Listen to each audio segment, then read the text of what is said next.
Hadirin yang terhormat, rapat paripurna DPRK Pidijaya dengan agenda peresmian pengangkatan dan pengucapan sumpah pimpinan dan anggota DPRK Pidijaya masa jabatan tahun 2019.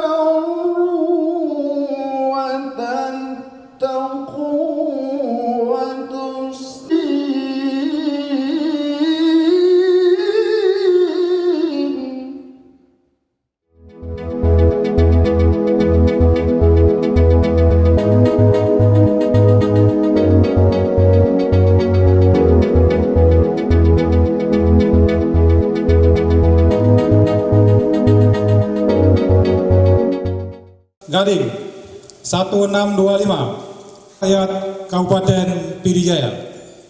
Gubernur Aceh menimbang agar rakyat Kabupaten Pidijaya ditetapkan di Banda Aceh pada tanggal 2 Oktober 2019 Masehi. Assalamualaikum warahmatullahi wabarakatuh.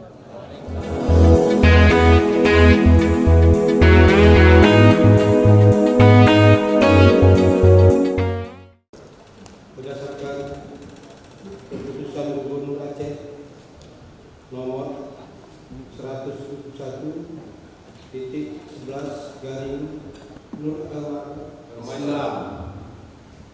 Demi Allah saya bersumpah bahwa saya akan memenuhi kewajiban saya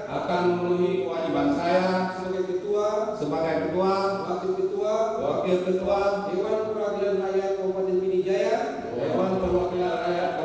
Pidijaya dengan sebaik-baiknya.